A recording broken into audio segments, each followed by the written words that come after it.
नमस्कार साथियों, जय हिंद। अभी बात होगी बीपीएससी टीआरई 1 की, टीआरई 2 की और टीआरई 3 की। सब मामलों पर आपको हम जानकारी दे दें कि अभी तीसरे फेज की बहाली में जो 87,000 पद है और जिसको लेकर रिजल्ट निकालने की प्रक्रिया चल रही है। तो रिजल्ट को लेकर एक बात है, सभी के मन में एक संशय है कि कब आएगा रिजल्ट।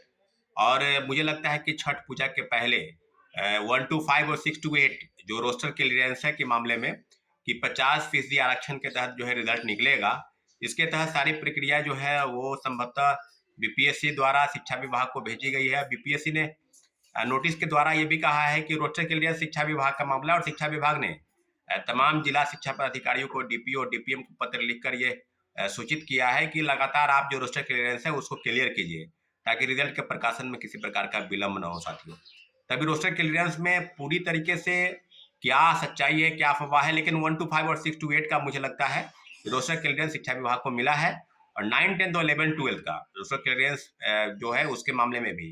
वहीं दूसरी तरफ जो प्रोविजनल आंसर की है उसमें आंसर की में भी बहुत सारे के बदलाव जो है वो किए जा रहे हैं। और आंसर की में जो त्रुटि हुई है प्रोविजनल आंसर की में भी, उसमें मुझे लगता है कि कई ऐसे वर्ग हैं जिसका फाइनल आंसर की में बदलाव किया जाएगा, संशोधन किया जाएगा। इसका भी नोटिस जो है वो बीपीएससी ने है वो जारी किया है।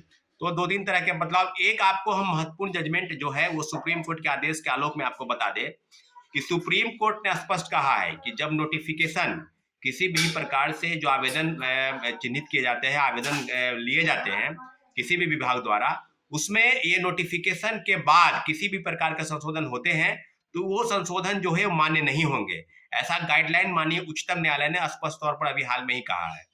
तो इसका मोटा मोटी असर जो है 2-3 मामलों में आपको स्पष्ट दिखाई देगा। टीआरई 1 में आपको याद होगा कि डोमिसाइल नीति जो है टीआरई 1 में लागू नहीं थी जब नोटिफिकेशन आया था।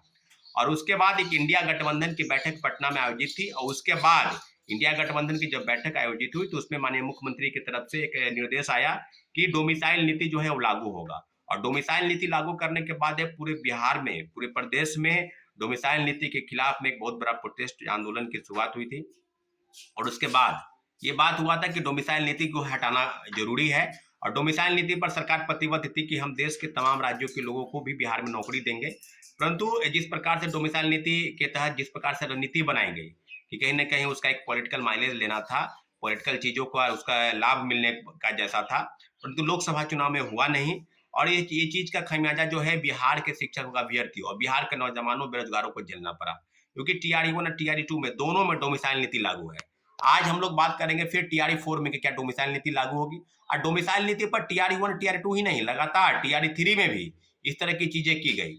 यहाँ तक कि महिलाओं के आरक्षण के साथ भी छेड़छाड़ हुआ। आपको याद होगा टीआरई 1 में जो आरटीआई से खुलासा हुआ है, कई तरह के खुलासे हो रहे हैं।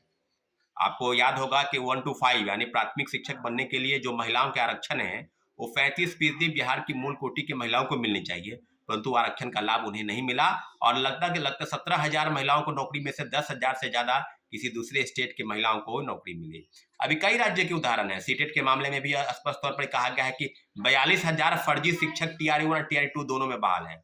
उसमें सीटेट के मामले में कहा जाए तो 60% मार्क्स आपको लाने हैं। 60% दूसरे स्टेट के लोग 120 में 90 नंबर से अगर कम अगर आप आते हैं तो आप शिक्षक बनने योग्य नहीं है। ये सीटेट यानी सेंट्रल टीचर एलिजिबिलिटी टेस्ट में ये मामला सामने आया है।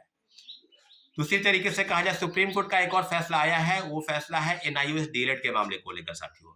ये काफी गंभीर मामला है क्योंकि एनआईओएस के शिक्षक जो हैं 18 महीने का जिन्होंने कोर्स किया है ओपन वाले, उनको कहीं ना कहीं टीआरई 1 में नौकरी मिली है। और आज कई जिलों के पत्र जारी हो रहे हैं कि एनआईओएस शिक्षकों को चिन्हित करना है, उनके सब कुछ पासबुक और कहाँ पर वो नौकरी पहले करते थे किसी प्राइवेट स्कूल में, उसका उसको डाटा और कई तरह की चीजों पर उनको अपने सरकार के समक्ष यानी जो शिक्षा विभाग है उसके समक्ष अपनी चीजों को बताना है। तो एनआईओएस के मामले में भी ये चीज आपको याद होगा कि टीआरई 1 में जो है वो रेगुलर कोर्स, एनआईओएस हो डीएलएड रेगुलर या एनआईओएस वाले, दोनों का मान्य था। और दोनों के मान्यता के बाद इसके जजमेंट जो है सुप्रीम कोर्ट के जजमेंट इसके बाद आए हैं।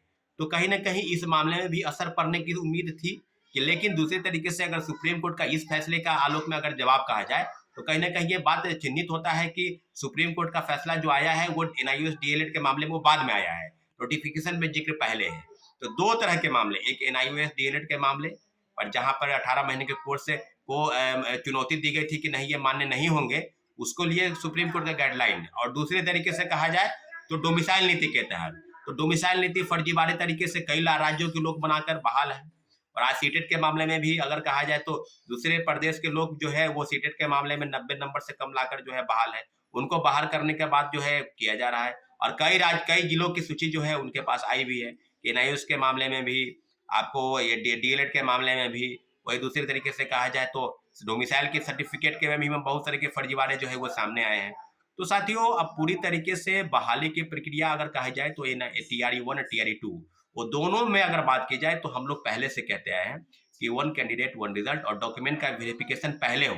इस मामले में भी चिन्हित करने की जरूरत थी, परंतु आनन फानन में क्रेडिट लेने का एक होड़ था कि हम आनन फानन में प्रक्रिया को बढ़ाने जाते हैं। आनन फानन में बहाली की प्रक्रिया शुरू की गई और पूरी तरीके से इस प्रकार से बहाली की गई कि छात्रों अभ्यर्थियों को, क्योंकि जो डॉक्यूमेंट का वेरिफिकेशन होना था उसको शिक्षा विभाग और बीपीएससी के बीच तू और मैं की स्थिति बनी रही, और तब जाकर शिक्षा विभाग ने डॉक्यूमेंट का वेरिफिकेशन किया। और जो बीपीएससी के साइट पर अपलोड सर्टिफिकेट थे उसी सर्टिफिकेट को वो देख रहे थे।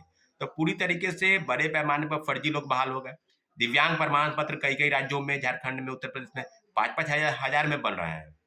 अब आप एक उदाहरण अभी भभुआ का देखिए, 15 मुझे लगता है कि 20 से 25 शिक्षकों को नोटिस फिर से मिला है कि वो फर्जी डोमिसाइल सर्टिफिकेट बनाकर बहाल है।